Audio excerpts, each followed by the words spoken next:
Bienvenidos a la clase de hoy. Hoy vamos a continuar con los organoides. ¿Sí? Vamos a dividirlo en dos, a los organoides membranosos. Eh, Como para que queden más o menos dos clases equilibradas. ¿Sí? Y después habrá otra de organoides no membranosos. Muy bien. Entonces vamos a empezar con esto de los organoides membranosos, que son los organoides que tienen membrana. Una es la mitocondria, ¿sí? Nosotros podemos observar, fíjense cómo se ve que tiene como esa forma de gránulo, de bastoncito, ¿sí? Esto es, chicos, visible al microscopio electrónico, ¿no? Al microscopio óptico se ve un bastoncito y nada más. Pero bueno, en esto nos va a permitir describir, fíjense bien lo que es una membrana externa, lisa, no emite pliegues, una membrana interna, que es la que emite estos pliegues, que son las crestas mitocondriales. Dentro de, eh, por dentro de esa membrana interna vamos a abrir de la matriz, ¿sí? O cámara interna. Entre las dos membranas, el espacio intermembrana o cámara externa, ¿sí? Acuérdense que la mitocondria, ¿sí? Tiene ADN, el famoso ADN mitocondrial, tiene los diferentes tipos de ARNs también, ¿sí? Para describir. Y en estas crestas mitocondriales se ven las partículas elementales F0, F1. Todo lo que tenemos que describir en una mitocondria. Muy bien. Entonces vamos a ir avanzando con esto. Por eso ven, describimos la forma de gránulo, ¿sí? Que se pueden ver en microscopio óptico, generalmente se pueden teñir con verde llano B, pero bueno, la estructura, ¿no? Que vimos recién tiene que ver con cómo se ve al microscopio electrónico. Eh, a ver, lógicamente que su cámara externa varía según el estado funcional, el número de crestas varía también según el estado funcional. Yo le diría que, y esto como en una célula, ¿no?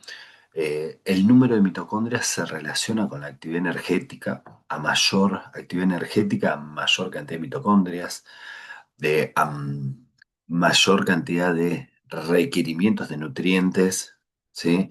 Mayor actividad mitocondrial.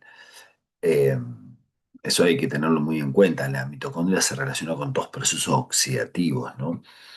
Hay tres procesos fundamentales que son la cadena respiratoria o el ciclo de Krebs, cadena respiratoria y fosforilación oxidativa. Muy bien. ¿Cuáles son, dentro de todas esas funciones, ¿sí? Que podemos hablar? Generar la mayor cantidad de energía, que es el ATP. Esto es a través del metabolismo, ¿sí? O degradación de lípidos, carbohidratos, proteínas, fíjense, son los macronutrientes de la dieta. Y esa generación de ATP se da a través de un proceso químico que se llama fosforilación oxidativa, ¿sí? Uno dice que la mitocondria, ¿sí? En la mitocondria se produce la respiración celular, hay procesos de oxidorreducción, chicos, hay muchas vías metabólicas que se producen, por ejemplo, el ciclo de Krebs, ciclo de los ácidos tricarboxílicos, eh, ocurre en la matriz mitocondrial, la cadena respiratoria ocurre están las enzimas en la membrana interna de la mitocondria, la fosforilación oxidativa, por esto la generación de ATP en las crestas mitocondriales, en esas partículas F0, F1, la beta-oxidación que ocurre en la matriz mitocondrial, y así podríamos ir nombrando, ¿sí? muchas, eh, muchas etapas, ¿no? Muchas vías metabólicas que quedarán para bioquímica, ¿no? Muy bien.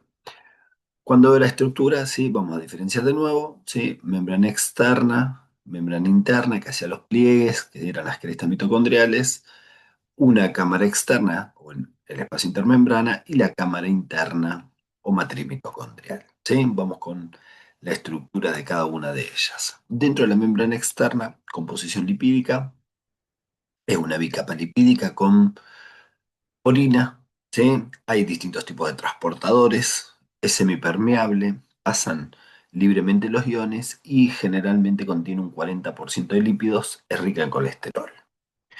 Si yo me voy al espacio intermembrana, la composición es bastante similar a lo que era el citosol, ¿sí? Contiene ciertas enzimas, hay una importante que es la denilciclasa que convierte ATP en AMP, ¿sí? Y es un espacio más o menos de 8 nanómetros.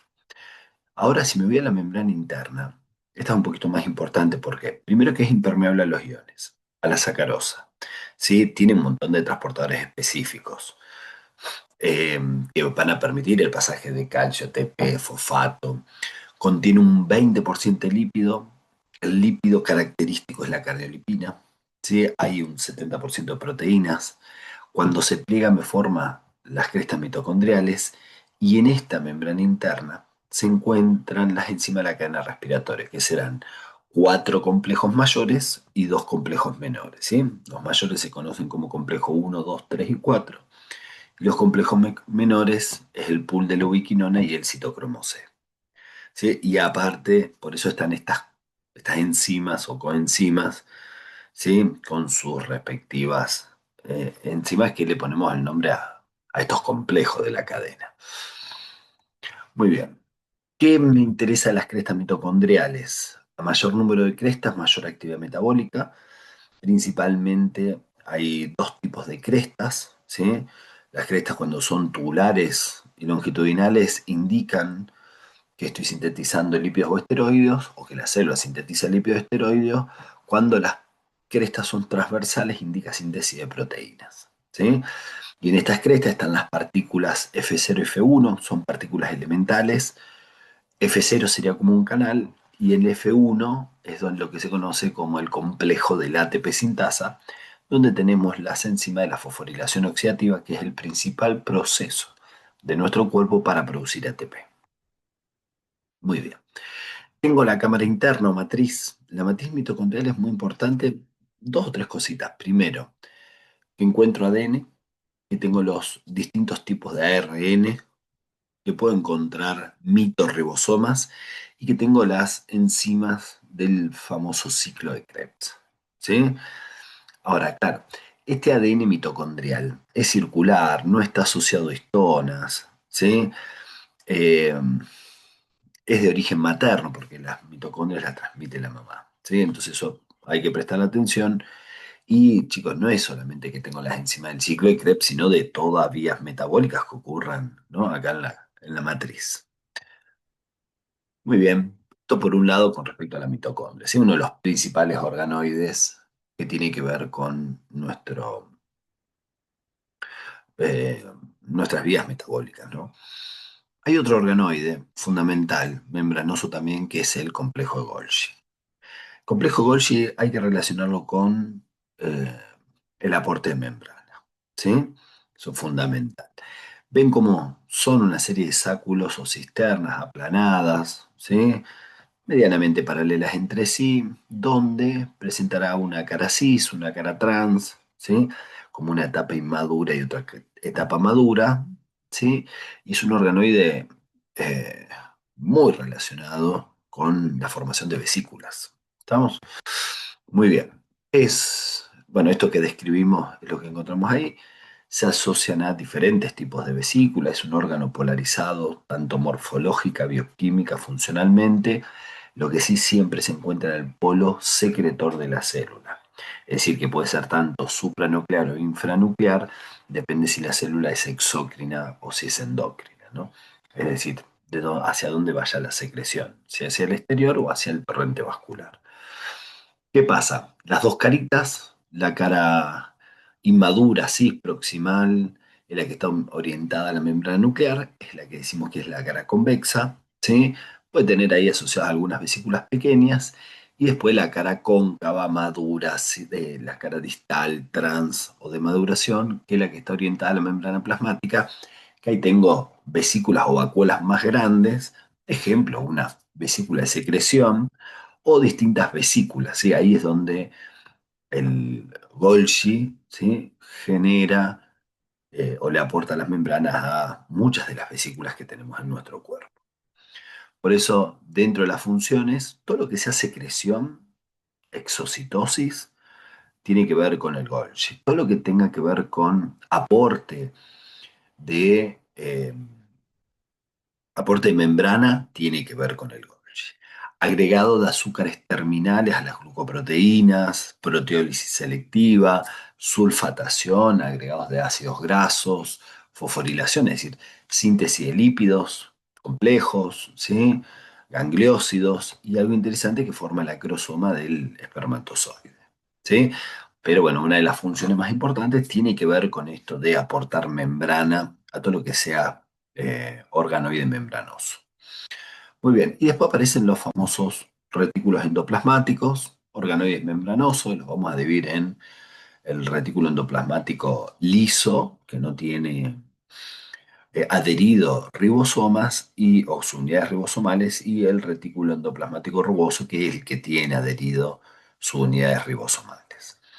Los dos son membranosos, eh, los dos están conectados al complejo de Golgi, ¿sí? Forman complejos de endocitomembrana. Lo que pasa es que, bueno, tienen funciones diferentes, ¿sí? Con respecto a la acidofilia y basofilia, ¿sí? También es diferente. ¿Qué pasa? Podemos hacer un cuadrito comparativo donde nosotros vemos que eh, el color también nos tiene que ayudar, ¿sí? El RER es basófilo, ¿sí?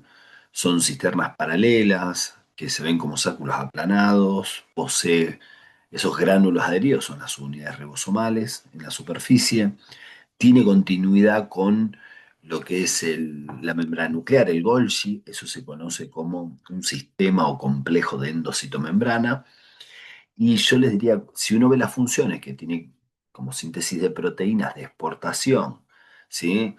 Eh, agrega azúcares iniciales, ¿sí? Entonces uno dice, bueno, mira, tiene que estar desarrollado en alguna célula que secrete proteínas. Ejemplo, ¿sí? El hígado, los hepatocitos, ¿sí? El órgano anabólico proteico. Ejemplo, albúmina, ¿no? Puede estar en el plasmocito, ¿sí? Que libera las inmunoglobulinas o produce las inmunoglobulinas, pero bueno, también lo puedo tener en las células pancreáticas cuando producen las enzimas, ¿no? En cambio, cuando yo me voy al retículo endoplasmático liso, ¿sí? También son cisternas tubulares que eh, generalmente él es acidófilo, no tiene sus unidades adheridas, ¿sí? Se continúa con lo que es el Golgi formando el GERL, ¿sí? Y cuando, claro, uno ve las funciones, ¿sí? Detoxificador de drogas y sustancias nocivas, ahí es fundamental cuando uno habla de un hepatocito, ¿sí? Por otro lado, uno dice, bueno, mira, glucogenolisis, bueno, transporte intracelular, captación, almacenamiento y liberación de calcio. Si hablo de calcio, músculo, ¿sí? En el músculo se llama retículo sarcoplasmático. Él se encarga también de, una de las funciones es la síntesis de hormonas o de sustancias esteroides, ¿no? O lipídicas. Por lo tanto, fundamental en las células gonadales que producen las hormonas esteroides, ¿sí? Corteza suprarrenal también es importante, ¿no? Y otra función importante es la de producir ácido clorhídrico, entonces las células parietales gástricas sí pueden ser ejemplo del REL.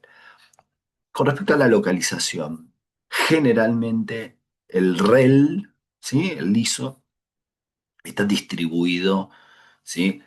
Bastante disperso en la célula. En cambio, cuando yo voy al retículo endoplasmático rugoso, suele encontrarse en el polo opuesto al secretor, es decir, en el polo secretor estaría el Golgi, en el polo opuesto al secretor estaría el retículo endoplasmático liso, rugoso. ¿Sí? Esto como para que lo puedan comparar y sea más fácil de estudiar. Chicos, acá dejamos con organoides membranosos, ¿sí? Vamos a continuar con organoides membranosos, que sería la clase 2, donde vamos a empezar desde lo que es el lisosoma. Así que bueno, nos vemos en la próxima clase. Hasta luego.